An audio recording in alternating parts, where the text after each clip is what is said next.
Il cervello è l'organo del cambiamento, così come i polmoni, per esempio, sono l'organo della respirazione. Benvenuto su Crescita Personale e Finanziaria. Secondo Joe Dispenza, tutto ciò che ci compone, ossia i nostri pensieri, le nostre memorie, i nostri sentimenti, le nostre abilità, i nostri timori e le nostre abitudini, è inciso nelle cellule del nostro cervello.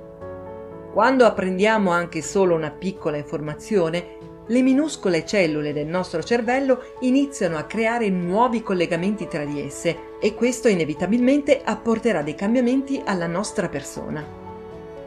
Il modo in cui le nostre cellule nervose si organizzano in base a ciò che impariamo, che ricordiamo, da ciò che sperimentiamo, che prevediamo, da ciò che temiamo, così come da ciò che pensiamo di noi stessi, ci definisce individualmente ed è riflesso nei nostri collegamenti neurologici interni. Viviamo in un costante processo di elaborazione. Joe Dispenza dice che il cervello è l'organo del cambiamento. Nel campo delle neuroscienze esiste il concetto della neuroplasticità del cervello, ossia la capacità del cervello di adattare la propria struttura in risposta a una varietà di fattori e stimoli interni o esterni. Il cervello modifica se stesso ogni volta che impariamo qualcosa di nuovo, ogni volta che facciamo nuove esperienze. Secondo le neuroscienze, la mente è il cervello in azione. La mente non è altro che il cervello al lavoro, è il prodotto dell'attività del cervello durante la nostra vita. Abbiamo 100 miliardi di cellule nervose connesse fra di loro e ovviamente diventa palese il fatto che siamo in grado di produrre diversi livelli di mente.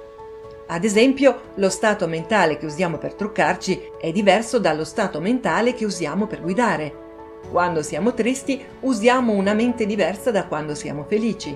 Questo avviene semplicemente perché siamo in grado di indurre interi gruppi di cellule nervose ad attivarsi in molti modi diversi. Ma allora, come si può riprogrammare il subconscio? Come si fa a riprogrammare la mente per la propria crescita personale? Come attuare il cambiamento che ci può portare ad avere una mentalità vincente? La risposta è attraverso la coscienza. È la coscienza che usa il cervello e il corpo per produrre molti e diversi livelli della mente. Ed è solo quando siamo davvero consci e consapevoli che possiamo fare cambiamenti visibili riguardo a chi siamo e a come possiamo pilotare le nostre vite. Grazie alle scansioni cerebrali è stato appurato che possiamo cambiare il cervello semplicemente cambiando il nostro modo di pensare. Il cervello non conosce la differenza tra ciò che accade nella nostra mente e quello che accade nella realtà. Ecco perché possiamo rendere i pensieri più reali di qualsiasi altra cosa. È stato dimostrato da innumerevoli esperimenti effettuati come un allenamento praticato solo a livello mentale mostri gli stessi effetti sul nostro corpo di un'esperienza avvenuta a livello fisico. Secondo le neuroscienze, il cervello è organizzato in modo tale da riflettere tutto ciò che conosciamo nella nostra vita. Il cervello è una vera e propria registrazione del nostro ambiente, delle nostre abitudini e di tutto ciò che concerne il nostro passato. Ma sulla base di quanto è stato detto fino ad ora, quanti credono veramente che si possa cambiare vita semplicemente cambiando i propri pensieri?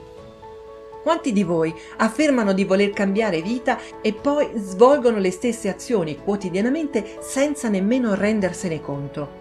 Si svegliano alla stessa ora, spengono la sveglia con lo stesso dito, vanno in bagno e si lavano allo stesso modo, si lavano i denti allo stesso modo, si guardano allo specchio per ricordarsi chi sono sempre nello stesso identico modo ogni singolo giorno.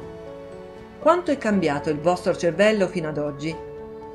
Se eseguite le stesse azioni, formulate gli stessi pensieri ed esprimete le stesse emozioni ogni giorno allo stesso modo, come sperate segretamente che qualcosa cambi nella vostra vita?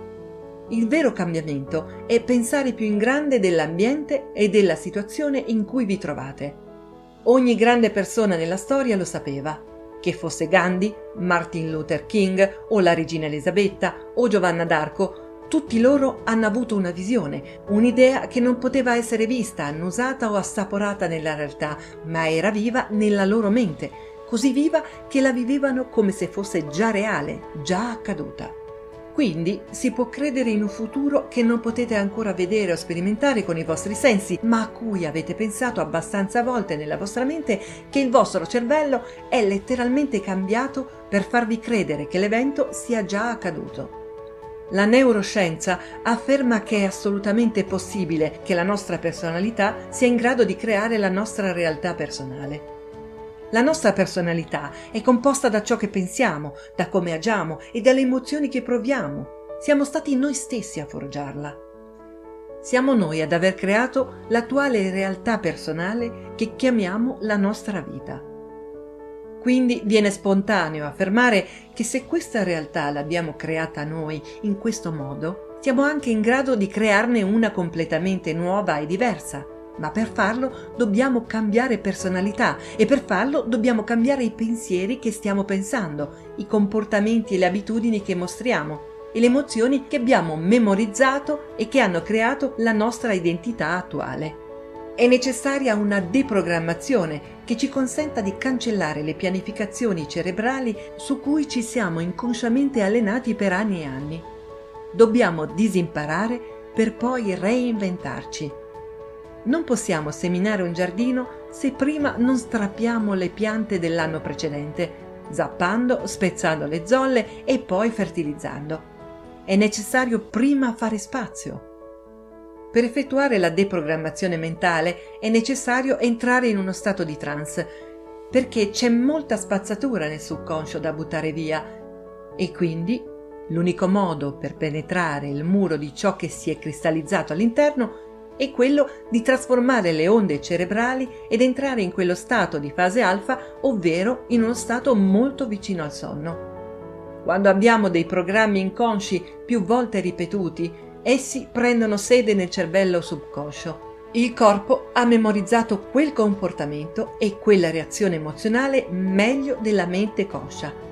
E quando il corpo sa meglio della mente, è il corpo stesso che la dirige.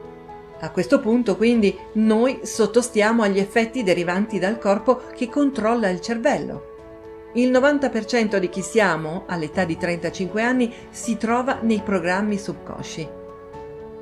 Questo determina che se una persona vuole cambiare per essere felice, potrebbe non riuscire a farlo a causa della sofferenza che ha memorizzato nel corso della sua vita nel suo subconscio. Ecco perché non si può cambiare abitudini o stili di vita in uno stato di coscienza, ma solo in uno stato molto vicino al sonno, di semicoscienza.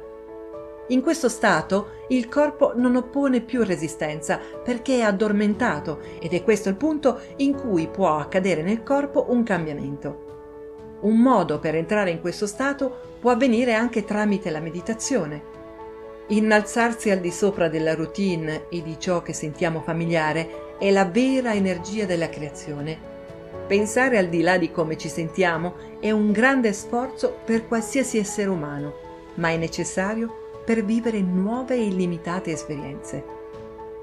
Se questo video ti è piaciuto, non dimenticarti di iscriverti al nostro canale e di cliccare sulla campanella delle notifiche per non perderti i nostri aggiornamenti.